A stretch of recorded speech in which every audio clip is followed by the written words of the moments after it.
What's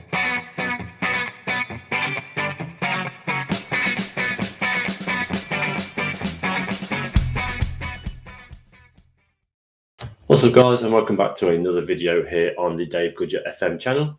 It's time for another I'm Forever Blowing Bubbles strikerless West Ham story, and we are going through all the results of January in season 3.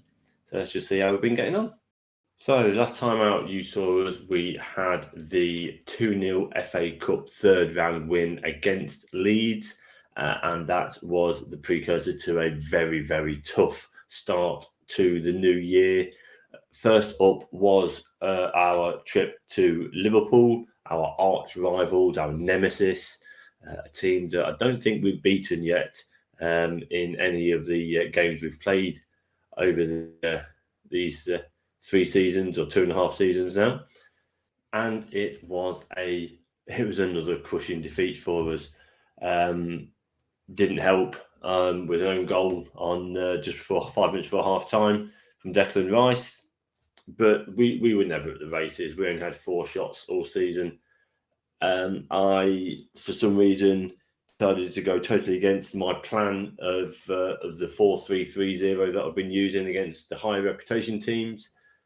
I had in my head that I could outplay Liverpool because we've been playing so well in the league. And yeah, it backfired completely. We got totally outplayed and we lost 2-0. I'm not going to give them the benefit of seeing their goals. It was bad enough that we conceded without even scoring. So that was not a good start to the new year. After that, it was the away trip, 2 away trips in a row, in fact 4 away trips in a row. After that, it was a trip to Tottenham. Now, this was a little bit better on our behalf. It was a very tight affair, so much so that the only goal in the game came in the 90th minute. It was Nicolo Zaniolo. We kept with the 5-2-3-0 because, in my opinion, Liverpool Spurs don't deserve to be treated with any greater amount of respect. They've not been performing well the past 3 seasons, 2.5 seasons. So yeah, we kept with our most attacking formation. We knocked on the door. It was a back and forth, end-to-end affair, to be brutally honest. The defence played well. Schlager played well again. And it was that man Zaniolo at the death that got the goal for us. And Babu playing a 1-2 on the edge and then firing it over for Zaniolo to throw that in there on the volley, give us a result. We had the better XG. They had more chances. We had more on target. Ours were of a better quality. They had more possession, but I honestly don't mind that when we're playing the way that we play. That was Spurs. That was our second league game there. Then we had the away trip to Man United in the Carabao Cup quarterfinals. A game where I did decide to play the alternate formation, the 4-3-3-0. We were totally outplayed, if I'm being brutally honest.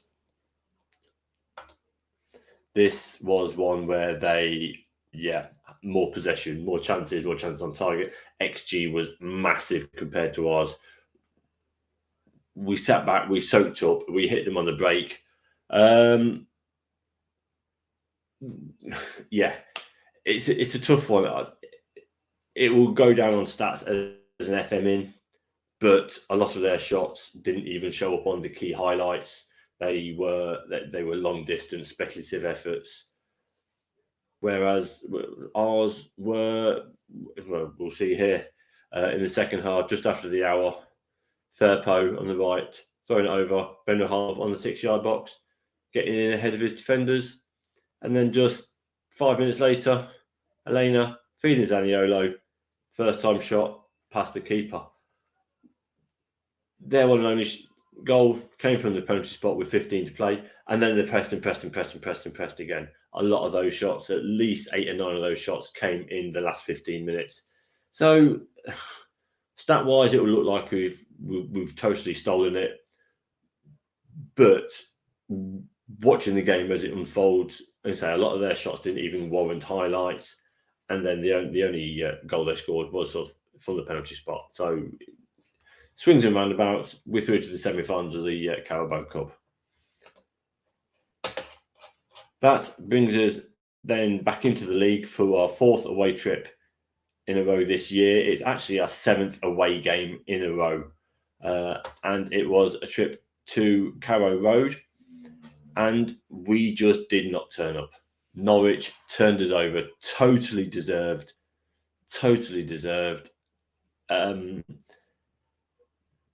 I tried an experiment of seeing how the defensive formation would work against a team that we should be beating, and failed miserably. Absolutely failed miserably. The best player there was Souček with a 6.9. Busquets was 5.8. He got sent off. Both teams ended up with 10 men on this one. But we just weren't at the races. No excuses. They were terrible. We were terrible. And we deserved the loss that we got. Really annoying to have lost then 2 games in out of 3 in the league. After that, it was the Carabao Cup, and it was Man City, and it was another one where it was a close, cagey affair. We won without getting a shot on target. We won on penalties, and it was that man Schlager who was the hero in the game. He played fantastically well during the match. Our front 3 were snuffed out by them completely. Fornals had been dropped in place of Elena. He's not been playing well recently, so he's been dropped out. But that was no excuse. We just didn't create. Penalties though, Souček puts his away. Gundogan follows suit. Harry Winks sends the keeper the wrong way to put us back in the lead. Gabriel Jesus then blasts his wide. Jared Bowen, keeper goes the right way, but had no chance. Phil Foden, then saved by Schlager. And that is all she wrote. We are through to the Carabao Cup final. This is a competition that we have not won yet. We've won the FA Cup. This will be nice. This will be another little trophy to put in there, something to hang my hat on again. But we've not won it yet. We're through to the final, yes, but we've not won it yet. After that, it was the FA Cup. We were away again. This is like 9 games without playing at home now. And it was Watford, and it was a return to form. Yes, Watford had a fair amount of chances, but we were far more clinical in front of goal. And it comes across on here. It was a bright start from us, culminating on the 16th minute. Thomas Souček from a poor defensive header hits the volley. And then again, just 5 minutes after that, Zaniolo to Firpo, pulling it back across, and another deflected goal for Charles Elena. Into the second half, another poor defensive header from those, drops to Mbabu, who pulls in a brilliant cross and a volleyed finish from Zaniolo. And then in injury time, Charles Elena feeding Mbabu again, and another superb cross for Ben Rahama to slot home his goal.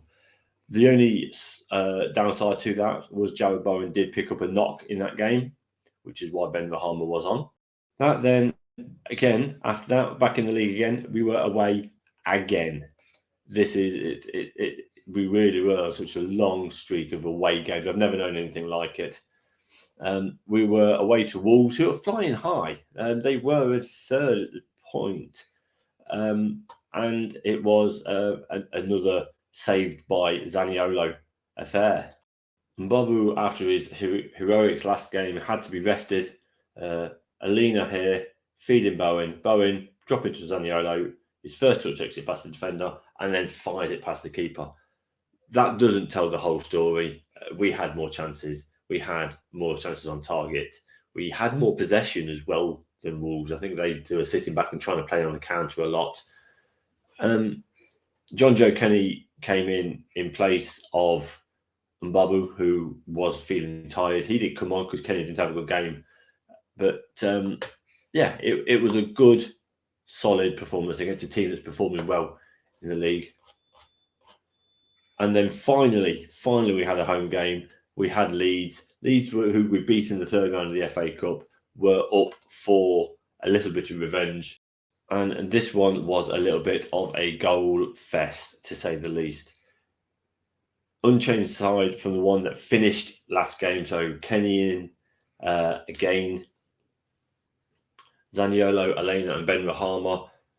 Bowen just about coming back to fitness at this point, but not ready to be risked. And back to a West Ham of old with us, we came out of the gate strong and early. 7th minute, Harry Winks feeding Junior Firpo, and across again, Charles Elena rifling it into the roof of the net.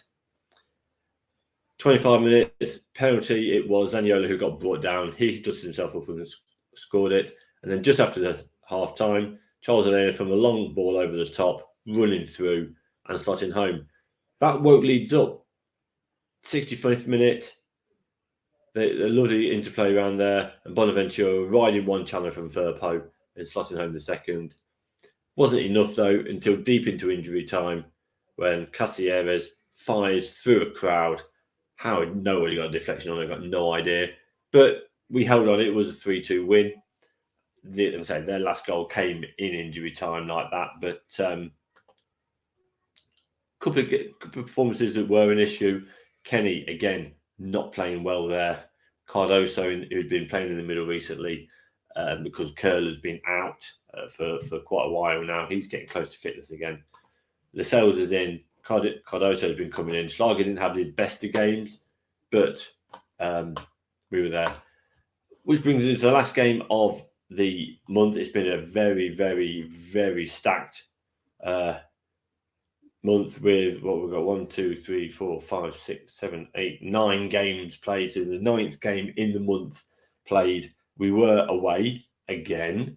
It was Sheffield United, a team who historically we've struggled at times to beat. They've beaten us before, but this one was very much a regulation finish with an unchanged side again, with the one exception of being Johnson coming in for Kenny, who's not been playing well, and Kera, who wasn't 100% fit, came in. I needed him in there for that stability. He had a 7. He had a very good game in his first game back, not fully fit. And while it wasn't a first 10-minute goal, it was a very early goal again. Ben Mahan with some lovely play in front of him, slotting it home across the keeper. 10 minutes after that, a poor touch from the Sheffield United defence, and then wrong foot in the keeper to slot it in off the post. Then on the half hour, Ben Rahama, turning provider, firing it over for Emi Buendia on a rare start for Buendia, slots in the third, which was all it wrote then until the 89th minute when James Ward-Prowse, stealing in late, 12 yards out, rifles it in. It was a comfortable win. They had some chances, yes, but again, a lot of those chances weren't even qualifying as being highlights. So as it stands, with those drop points that we've suffered recently in over the Christmas period in November and December, and those two, and sorry, the loss in the league there, we have lost our top spot. We are second. We are second to Liverpool. Of course, it's Liverpool. It's always Liverpool. We are a game in hand, but we are 4 points behind them, so we need them to do something. That's where we stand now. February starting off again with another very tough game to start off with. We have got Chelsea, Man U. Yeah, if we're going to have a month to finish tough, it's going to be that one.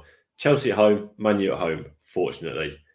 West Brom, then we've got the Champions League is back for the first knockout round, Napoli. Rounding off then with Everton and Villa and Leeds in the Carabao Cup final. We've beaten them twice already this season, once in the FA Cup, once in the league. This would be nice, get a bit of silverware on board. So we will come back and we'll see you all at the end of February and we'll see how we've got on. I've been Dave. You've been you. Thanks for watching. I'll see you in the next video.